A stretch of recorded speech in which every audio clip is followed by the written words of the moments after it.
Hello everyone, this is KD Sharma and you are watching your YouTube channel The RS Campus, जहाँ पर आज हम noun and the case की class 5th करने वाले हैं। और इस क्लास में आज आपका बहुत ही बड़ा जो कन्फ्यूजन रहता है अपस्ट्रफी एस या अपस्ट्रफी का यूज करने का, वो क्लियर हो जाएगा इस क्लास में। ठीक है, तो वीडियो के अंत तक बने रहिए। और अगर आप हमारे चैनल पर पहली बार आए हैं तो चैनल को सब्सक्राइब जरूर कीजिएगा, और अगर आपको वीडियो अच्छा लगे तो वीडियो को लाइक और शेयर भी जरूर कीजिएगा। So let's start our class. तो आज हम पढ़ रहे हैं रूल नंबर 4। रूल नंबर 4 में क्या बताया जा रहा है कि हिसिंग साउंड वाले नाउन, कौन से नाउन? हिसिंग साउंड वाले नाउन के साथ अपस्ट्रफी का यूज होता है। किसका यूज होता है? अपस्ट्रफी का यूज होता है। हिसिंग साउंड से मतलब है स या स जिसका साउंड आए अंत में। ठीक है, या फिर आपने कभी दूरदर्शन पर एक सीरियल देखा होगा जिसमें आता था कि फिर कोई है, इस प्रकार से कोई सीरियल आता था, उसी प्रकार का साउंड यहाँ पे मिलने वाला है आपको। जरा देखिए, जैसे यहाँ पे लिखा हुआ है जीसस, जीसस, तो यहाँ पे क्या साउंड आ रहा है? से साउंड आ रहा है। मोसेस, तो यहाँ पर भी से साउंड आ रहा है। पाइथागोरस, ठीक है। आर्किमेडेस, ठीक है। सुक्रात्स, जस्टिस, गुडनेस, कंसियंस, ठीक है। तो यहाँ पर आपको से साउंड मिल रहा है। ठीक है, अब यहाँ पर ध्यान भी दे लीजिए, S U S, S E S, R A S, तो यहाँ पे आर को छोड़ दीजिए, A S, E S, E S और सी ई, ये डबल एस आ गया, ये आपका सी ई आ गया। ऐसे शब्द आपको मिलेंगे जहाँ पर आपको थोड़ा सा फोकस करना है। तो देखिए, जीसस लाइफ मतलब यीशु का जीवन। ठीक है, तो जीसस, तो यहाँ पर अपन क्या यूज करेंगे? अपस्ट्रफी का। ठीक है, अगला देखिए, मोसेस लो, मूसा का नियम, तो यहाँ पर भी किसका यूज करेंगे? अपस्ट्रफी का। पाइथागोरस थ्योरम, पाइथागोरस की प्रमेय, अपस्ट्रफी का यूज करेंगे। आर्किमेडीज लॉ, अपस्ट्रफी का यूज करेंगे। आर्किमेडीज का सिद्धांत होता है। सुक्रात्स आइडियलिज्म, सुक्रात का आदर्शवाद। ठीक है, तो यहाँ पर क्या? अपस्ट्रफी। यहीं पर एक कंसेप्ट है जिसके बारे में अभी बताऊंगा, जिसके बारे में आपको जानना बहुत ज़रूरी है, जैसे अभी बात करेंगे। अभी इनके बारे में देखते हैं एक बार। जस्टिस सेक, तो यहाँ पर अपस्ट्रफी का यूज करेंगे। जस्टिस सेक का मतलब होता है न्याय के लिए। फॉर गुडनेस सेक अपस्ट्रफी लगाएंगे, भगवान के लिए। फॉर कंसियंस सेक, विवेक के लिए या अंतरात्मा के लिए, तो यहाँ पर भी किसका यूज करेंगे? अपस्ट्रफी का। Is it clear? ये तो हो गई इनकी बात। अगर इनके साथ अपस्ट्रफी एस लिखा हुआ आता है तो वो क्या हो जाएगा? गलत हो जाएगा। क्या हो जाएगा? गलत हो जाएगा। जिस वर्ड का साउंड से या से निकलता है उसके साथ अपस्ट्रफी एस लगाते हैं तो वो गलत हो जाएगा। अब लॉजिक क्या है? पहले तो इसकी बात करते हैं कि अपस्ट्रफी क्यों आएगा, अपस्ट्रफी एस क्यों नहीं लगा सकते। तो सीधी सी बात याद रखो आप, ये बोर्ड है, ठीक है। अगर इस बोर्ड के ऊपर मैं एक और बोर्ड लगा दूं तो भी काम तो पढ़ाने का ही होगा। ठीक है, तो मतलब दोनों का यूज तो पढ़ाने का ही हो रहा है। तो यहाँ पर बात ये है कि पहले से आपको एस दिया हुआ है तो एक और एस जोड़ने की कोई ज़रूरत नहीं है। हो गई पहली बात क्लियर। दूसरी बात जो यहाँ से ध्यान देना, सुक्रात्स क्या है? नाम है। ठीक है, आर्किमेडीज क्या है? नाम है। तो ये क्या है? प्रॉपर नाउन है। क्या है? प्रॉपर नाउन है, जिनके बारे में लगभग स्टूडेंट्स को बहुत कन्फ्यूजन रहता है, जिसके बारे में अभी और आगे डिटेल से बात करेंगे ताकि आपका ये कन्फ्यूजन बिल्कुल क्लियर हो जाए।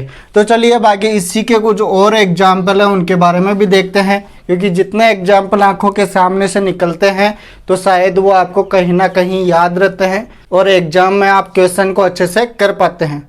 तो हमारा पहला फोकस रहता है एग्जाम्पल पर। तो आप भी हर एग्जाम्पल पर थोड़ा सा ध्यान रखिए, स्किप मत कीजिए, देखिए। ठीक है, तो चलिए बढ़ते हैं आगे की ओर। तो आगे भी ये कुछ हिसिंग साउंड वाले नाउन है जिनके साथ अपस्ट्रफी का यूज होगा।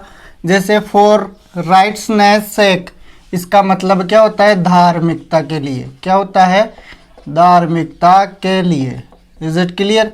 इसके बाद में है यूरिपिडीज प्लेज, यूरिपिडीज के नाटक। ओडिपस लिटिल प्रॉब्लम, इडिपस की छोटी समस्या। सोफोकल्स प्लेज, सोफोकल्स के नाटक। गाय फॉक्स नाइट, ये ब्रिटेन में 9 नवंबर को मनाई जाने वाली एक रात होती है जिसको बोला जाता है गाई फॉक्स नाइट। ठीक है, तो आप इस पर ध्यान दे लेना। हरक्यूलस डीड्स, हरक्यूलस के कर्म। ठीक है, इसी प्रकार ये है जहाँ पर आपको अपस्ट्रफी का यूज करना है सभी के साथ, तो आपको इनको फोकस कर लेना है थोड़ा बहुत। ठीक है, इसके बाद में जो पॉइंट है वो आपको याद रखने हैं। जैसे फॉर गॉड के साथ अपस्ट्रफी एस का यूज होगा, फॉर गॉड्स सेक होगा। Is it clear? For heavens, तो यहाँ पर हेवन के बाद में अपस्ट्रफी एस आएगा, फॉर हेवंस सेक हो जाएगा। फॉर मर्सीज सेक, यहाँ पर मर्सी अपस्ट्रफी एस आएगा। ठीक है, ये आपको ध्यान में रखना है। और इन सभी का मतलब क्या होता है? इसका मतलब तो होता है दया के लिए। किसके लिए? दया के लिए। और इन दोनों का सेंस क्या होता है? भगवान के लिए। ठीक है, भगवान के लिए। इसके बाद में ये जो फिक्स हैं इनको आपको याद रखना होगा। इनके साथ ना तो अपस्ट्रफी का यूज होगा और ना ही अपस्ट्रफी एस का यूज होगा। कौन से हैं? फॉर ब्रेविटी सेक, मतलब संक्षिप्तता के लिए,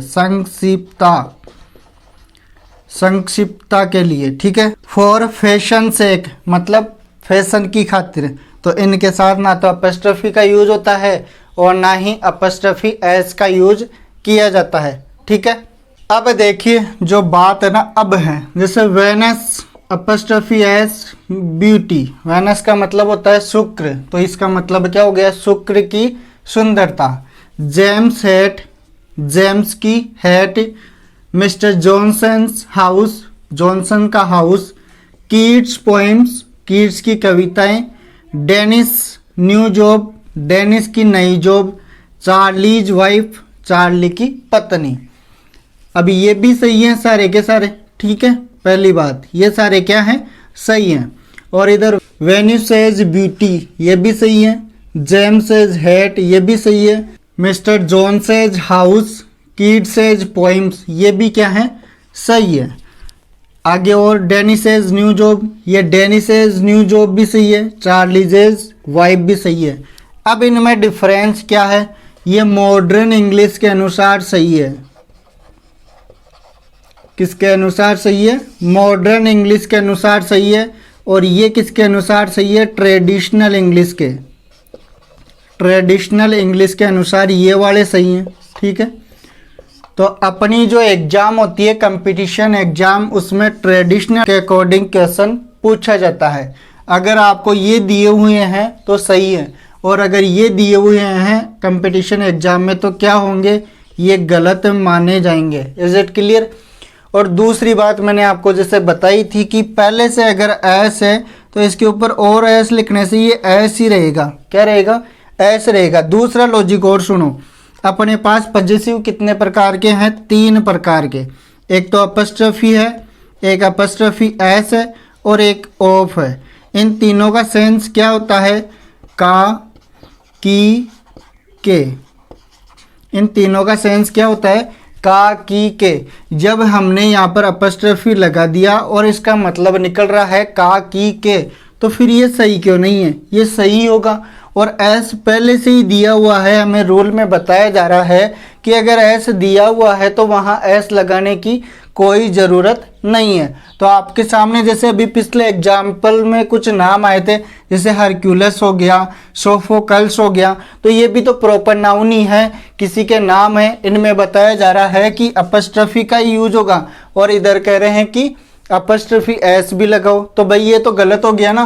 तो हमारे लिए सही कौन सा होगा? सबसे ज़्यादा अपस्ट्रफी वाला।